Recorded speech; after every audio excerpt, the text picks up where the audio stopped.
नमस्कार, मैं Shivshankar Meena, assistant professor geography, government girls college Sikandra. आज ही कंटेंट में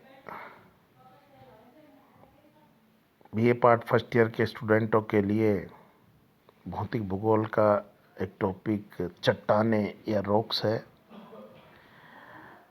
इस पहले के वीडियो की तरह इसमें भी हम किसी भी टॉपिक को पहले उसकी बेसिक चीज़ें बताएंगे, फिर उसके पूरा डिटेल से स्टडी करेंगे। तो चट्टानों के चैप्टर में मैं आपको बता देता हूँ क्या क्या होगा। कि पहले तो चट्टान होती क्या है। सिंपली मिनरल्स का एक समुच्चय होता है, एंग्लोमरेशन ऑफ मिनरल्स। आगे बताऊँगा खैर डिटेल से मैं। चट्टान होती क्या है, इनकी विशेषताएं कौन कौन सी होती हैं, इनके प्रकार कौन कौन से होते हैं, इनका निर्माण किस विधि से होता है और इनके यूजेज या प्रयोग क्या क्या है। स्टेप वाइज स्टेप ऐसे चल के इस पूरे चैप्टर को अपन को समझना है। तो देखिए एक एक स्लाइड में इनको लेके चलते हैं। देखिए भूपटल का निर्माण चट्टानों से हुआ है। चट्टानें मुख्यतः खनिजों के संयोग से बनती है, अर्थात खनिजों का समुच्चय ही चट्टान कहलाता है। थोड़ी देर पहले मैंने बताया था आपको। और पृथ्वी पर कई सारे खनिज पाए जाते हैं, लेकिन जो चट्टानों के निर्माण में जो मुख्यतः सहयोग करते हैं वो 24 खनिज होते हैं, जिसमें कि सिलिकेट, ऑक्साइड एवं कार्बोनेट के रूप में जो पाए जाते हैं वो सबसे महत्वपूर्ण होते हैं। अब चट्टानों के प्रकार पे जाते हैं हम।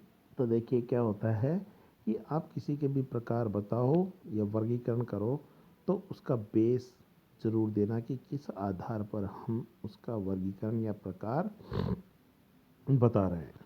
जैसे चट्टानों के प्रकार में यहाँ दिया गया है कि निर्माण विधि के आधार पर चट्टानें 3 प्रकार की होती हैं। पहली आग्नेय, दूसरी अवसादी और तीसरी है कायांतरित। एक को लेके चलते हैं अपन। सबसे पहली चट्टान है आग्नेय चट्टानें या इग्नियस रॉक्स। इस आग्नेय चट्टान का निर्माण मैग्मा के ठंडा होकर जमने एवं उसके ठोस होने से होता है, अर्थात ज्वालामुखी से होता है इसका निर्माण।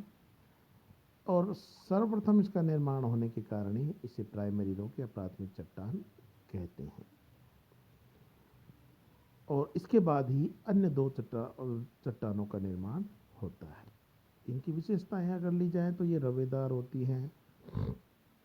अगर जब मैग्मा धरातल पर आकर ठंडा होता है तब तीव्र गति से ठंडा होने के कारण चट्टानों के रवे बहुत बारीक होते हैं, जैसे कि बेसाल्ट। अगर वो धीरे धीरे ठंडा होता है तब उसके रवे बड़े होते हैं, जैसे कि ग्रेनाइट।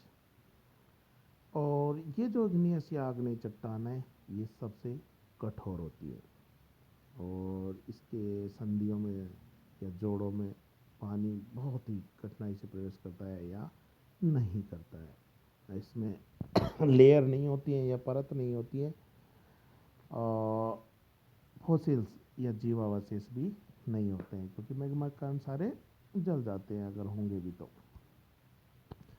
इनके उदाहरण ले लिए देखिए, granite, rhyolite, basalt, pegmatite, syenite, diorite, andesite, gabbro, dolerite, peridotite आदि चट्टानें होती हैं।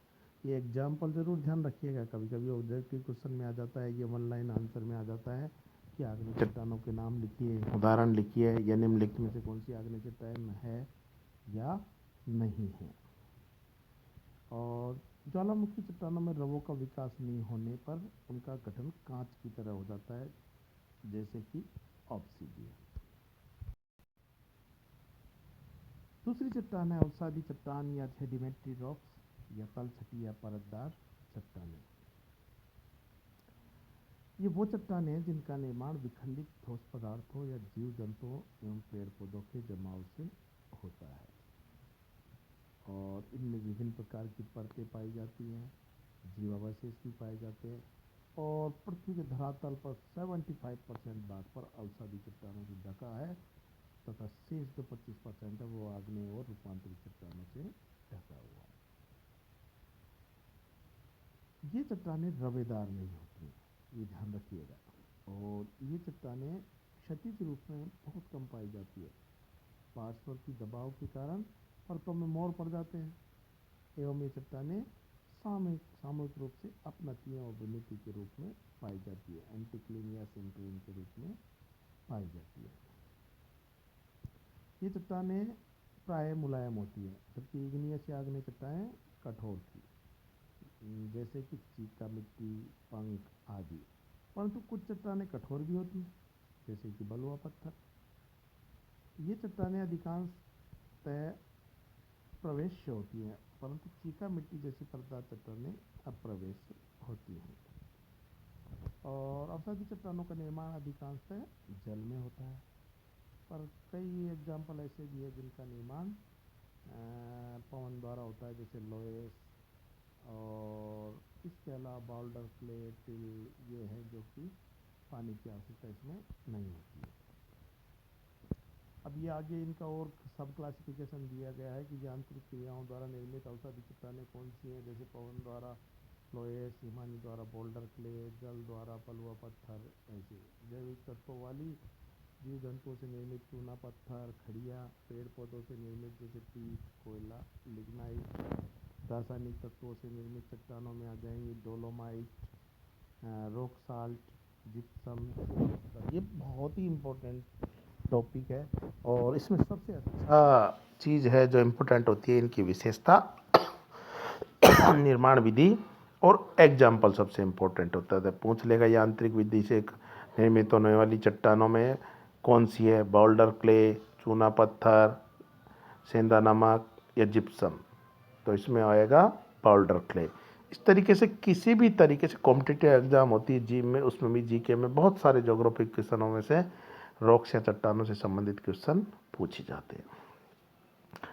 अगला है रूपांतरित या कायांतरित चट्टानें या मेटामॉर्फिक रॉक्स। जब ताप, दबाव, रासायनिक क्रियाओं आदि के प्रभाव से आग्नेय एवं परतदार चट्टानों का रूप परिवर्तित होता है तो रूपांतरित चट्टानों का निर्माण होता है। ध्यान रखिएगा इसमें कि रूपांतरित चट्टानों का निर्माण अवसादी चट्टानों से भी होता है और आग्नेय चट्टानों से भी होता है। जब ये दोनों चट्टानों में किसी भी कारण से यांत्रिक, जैविक या रासायनिक क्रिया के कारण परिवर्तन होता है तो रूपांतरित चट्टानें बनती हैं। साथ ये संपर्शीय रूपांतरण भी हो सकता है, जैसे चूना पत्थर से संगमरमर बन जाता है, क्षेत्रीय एकत्रित रूपांतरण भी होता है। इसमें सबसे इम्पोर्टेंट बात है कि इनके एग्जाम्पल कौन कौन से, इस प्रकार की चट्टान कैसे रूपांतरित होती है। नेक्स्ट स्लाइड में देखिए, ये देखिए डायग्राम के द्वारा भी बताया जा रहा है इनका अंतरण कैसे होता है। के परिवर्तित स्वरूप इसको अच्छे तरीके से याद कर लेना बहुत। थोड़ी देर पहले हमने बताया कि रूपांतरित चट्टानों का निर्माण आग्नेय और परतदार दोनों प्रकार की चट्टानों से होता है। तो देखिए आग्नेय चट्टानों से कैसे होता है, ग्रेनाइट बदलता है नाइट से। बेसाल्ट कौन सी रूपांतरित चट्टान में बदलता है, एंटीपोलाइट से। कैब्रो सर्पेंटाइन में। और अब परतदार चट्टानों को लेने तो वहाँ बालू का पत्थर बदलता है क्वार्टजाइट रूपांतरित चट्टान में, संगमरमर में, सेल स्लेट में, कोयला ग्रेफाइट और हीरा में, स्लेट सिस्ट में और सिस्ट पाइलाइट में। देखिएगा सेल स्लेट में, स्लेट सिस्ट में, सिस्ट पाइलाइट में, सेल स्लेट सिस्ट और पाइलाइट। ये क्रम याद रखिएगा। तो एक बार फिर से आपको बता देता हूँ मैं कि सबसे पहले देना है कि चट्टान क्या होती है और इसका निर्माण कैसे होता है, इसके प्रकार क्या है निर्माण विधि के अनुसार, और तीनों प्रकारों का निर्माण कैसे होता है, उनकी विशेषताएं क्या क्या होती हैं और उनके एग्जाम्पल कौन कौन से हैं। इम्पोर्टेंट बात है। और जैसे थोड़ी देर पहले बताया था हमने आपको कि चट्टान क्या होती है कि खनिजों के समुच्चय होते हैं। तो खनिजों में ये भी एक इम्पोर्टेंट टॉपिक है, कभी भी पूछ लिया जाता है। कठोरता के आधार पर उनको मोह मापक दिया जाता है। तो इसमें आप खनिजों के नाम भी याद रख सकते हैं इसके हिसाब से: talc, gypsum, calcite, fluorite, apatite, orthoclase, quartzite, topaz quartz, topaz, corundum और डायमंड। इनका आप तो ये महोगे कठोरता के मापक के अनुसार क्रमांक ध्यान रख लेना और सब मिनरल्स के नेम भी याद हो जाएंगे। Thank you.